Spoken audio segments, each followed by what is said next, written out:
subscribe, bro. It's not a big deal.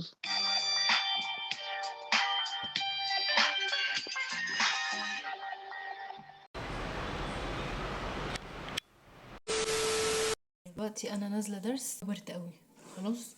فحابه اوريكم الطقم بما ان النهارده الطقم مميز بس الجو برد قوي. انا بجد مش عايزه انزل بس يعني مضطره. ان في السنين اللي فاتت كان بيبقى الجو برد قوي، يعني كمان انا بحس ان دلوقتي الجو دافي شويه. فاوتفيت شيك هلبس واجيلكم. شكلهم حلو صح؟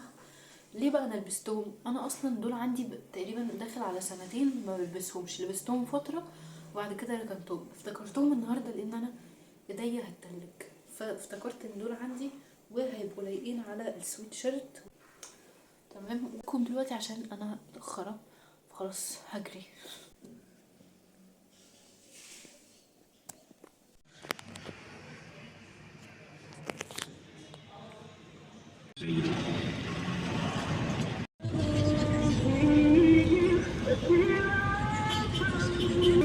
جماعه انا تلجت، الجو برد قوي.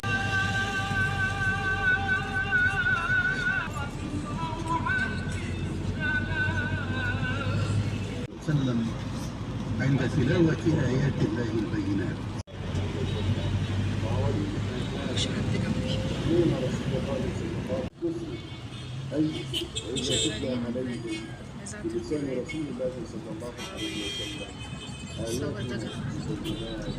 الناس اللي بتقول عايزة اجي اسكندرية في الشتاء، بصوا انتوا تعالوا في شهر 11، بداية من 11 لغاية 12 او نص 12، لكن شهر واحد احنا كاسكندرية بيبقى الجو برد قوي. بص رقم 2 فيه هوا، فلو ما اخدتش برد هتاخد لطشة هوا محملة بالبرد، فاهميني؟ المهم ان الجو انا بجد كنت طرت، هوا فظيع.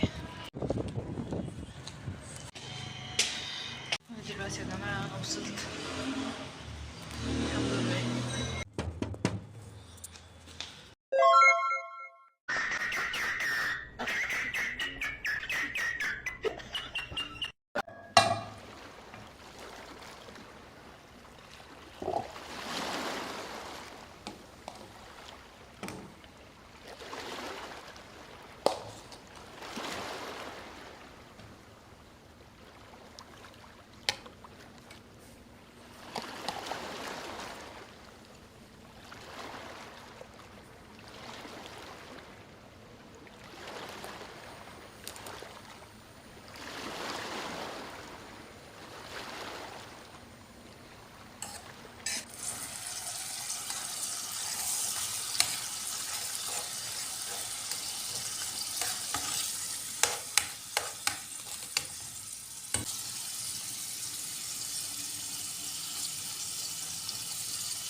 شايفين الخط ده خط بارليف. معلش يا جماعة، هو انا الإفيه عجبني فدي تاني مرة اقوله في فيديوهاتي، فاستحملوا بقى. حاجة مثلا هنرسم الجزء ده كده، دي مصر، ليبيا في الجنب، ليبيا، السودان اهو فرعين، مصر طبعا اكبر من كده بشوية. خلاص تحت او في الجزء ده كده يعني شبه الجزيرة، البحر المتوسط،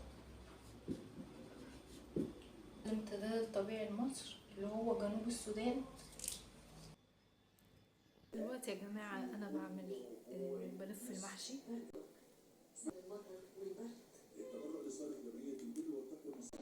بصوا بقى هشرح لكم طريقة انك تلفي محشي حلو.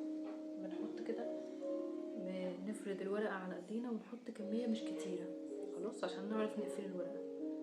بنعمل كده ونزنق الورقة كده ماشي، ونلف ونروح دايسين على الورقة تاني